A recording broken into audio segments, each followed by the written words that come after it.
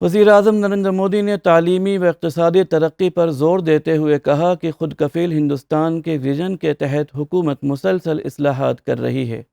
انہوں نے کاروبار میں آسانی، جن وشواس ایکٹ اور آسان انکم ٹیکس جیسے اقدامات کو تعلیمی پیشہ ورانہ ترقی کے لیے اہم قرار دیا۔ وزیر اعظم نے micro, small and medium enterprises کو معیشت میں تبدیلی کا ستون قرار دیتے ہوئے صنعتوں اور تعلیمی اداروں کے درمیان مضبوط شراکت داری کی ضرورت پر زور دیا۔ انہوں نے طلباء اور نوجوانوں کو اختراعی مہارتوں کے ذریعے عالمی سپلائی چین میں مواقع تلاش کرنے کی ترغیب دی۔ ہر انڈسٹری ایک ایک قدم آگے بڑھے تو ہم کئی میل آگے نکل سکتے ہیں۔ مرکزی حکومت مہارت کی ترقی کے لیے نیا تجربہ شروع کر رہی ہے تاکہ نوجوانوں کو جدید ٹیکنالوجی کے مطابق ملازمت کے مواقع مل سکیں۔ اس مقصد کے تحت ملک بھر میں سینٹر فار فیوچر اسکلز قائم کیے جا رہے ہیں، جن میں پہلا مرکز چودھری چرن سنگھ یونیورسٹی میرٹھ میں بنایا جائے گا۔ یہ مرکز نیشنل اسکل ڈیولپمنٹ کارپوریشن کے تحت کام کرے گا۔ مرکزی وزیر مملکت برائے ہنرمندی و ترقی جینت چودھری نے کہا کہ یہ مرکز 50 منصوبہ بند مراکز میں سے ایک ہے، جہاں نوجوانوں کو مصنوعی ذہانت، مشین لرننگ اور صحت کی دیکھ بھال وغیرہ جیسے جدید کورسز کی تربیت دی جائے گی۔ سپریم کورٹ نے ایک اہم فیصلے میں کہا کہ بصارت سے محروم افراد کو عدالتی خدمات میں ملازمت سے محروم نہیں کیا جا سکتا۔ جسٹس جے بی پاردیوالا اور جسٹس آر مہادیون کی بینچ نے فیصلہ سناتے ہوئے کہا کہ معذور افراد کو عدالتی بھرتیوں میں کسی امتیاز کا سامنا نہیں ہونا چاہیے اور ریاست کو جامع فریم ورک کے ذریعے مثبت اقدامات کرنے چاہیے۔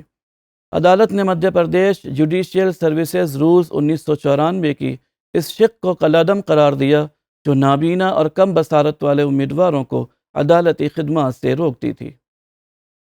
قومی یوم سائنس کے موقع پر راشٹرپتی نیلائم سکندرآباد میں سائنسی مقابلوں کا اہتمام کیا گیا۔ اس موقع پر Maulana Azad national Urdu university, civil services examination residential coaching academy کے طلباء نے سائنس کوئز مقابلے میں حصہ لے کر نمایاں کارکردگی کا مظاہرہ کیا۔ 45 کالجوں کی ٹیموں کے درمیان مانو کی ٹیم کو دوسرا مقام حاصل ہوا۔ کامیابی حاصل کرنے والی اس ٹیم کے اراکین میں ڈاکٹر منہاج احمد، محمد نذیر اور ایس ڈی سہیل شامل تھے۔ تلنگانہ سائنس فیئر اکیڈمی کی جانب سے قومی یوم سائنس 2025 کا مدینہ ایجوکیشن سینٹر نامپلی میں اہتمام کیا گیا، جس میں مانو ماڈل اسکول کی 9ویں جماعت کی طالبہ حبیبہ بیگم نے مضمون نویسی میں پہلا انعام حاصل کیا، جبکہ 11ویں جماعت کی طالبہ مہک بیگم کو پوسٹر سازی میں تیسرا انعام حاصل ہوا۔ ساتھ ہی 11ویں جماعت کی مرزا زویا بیگم اور سعدیہ بیگم کے سائنس پروجیکٹ کو Telangana science fair academy souvenir میں شامل کیا گیا۔ اس پروجیکٹ کے نگراں مانو ماڈل اسکول کے وسیم الدین محمد تھے۔ اس موقع پر پرنسپل انچارج ڈاکٹر کفیل احمد نے انعام یافتگان اور نگران اساتذہ کو مبارکباد دی۔ مولانا آزاد نیشنل اردو یونیورسٹی میں ٹریننگ اینڈ پلیسمنٹ سیل کے زیر اہتمام 16 مارچ کو 10 بجے جاب میلے کا اہتمام کیا جا رہا ہے۔ جاب میلے میں اسکول برائے تعلیم و تربیت مانو کے سال آخر کے طلبہ اور دیگر کالجز کے طلبہ بھی شرکت کر سکیں گے۔ پلیسمنٹ سیل کے ڈائریکٹر ڈاکٹر محمد یوسف خان کے مطابق جاب فیئر کے دوران تعلیمی اداروں کو باصلاحیت ٹیچرز و انسانی وسائل کو منتخب کرنے کا موقع رہے گا۔ توقع ہے کہ بڑی تعداد میں اسکول اور تعلیمی ادارے شرکت کریں گے۔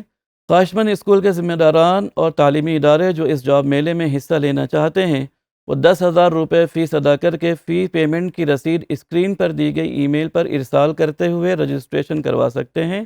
مزید تفصیلات کے لیے ان نمبرات پر رابطہ کر سکتے ہیں۔ آئیے آخر میں پھر ایک بار نظر ڈالتے ہیں آج کی سرخیوں پر۔ صدر جمہوریہ نے اعلیٰ تعلیمی اداروں سے تحقیق کی حوصلہ افزائی کرنے کا کیا مطالبہ۔ حکومت خود کفیل ہندوستان کی ویژن کے ساتھ کام کر رہی ہے، وزیر اعظم کا بیان۔ اور یوم سائنس کے موقع پر مانو سول سروسز اکیڈمی اور مانو ماڈل اسکول کے طلبہ کا شاندار مظاہرہ۔ آج کی خبروں میں فی الحال اتنا ہی۔ آئندہ بلیٹن میں آپ سے پھر ملاقات ہوگی، تب تک کے لیے دیجیے اجازت۔ آداب۔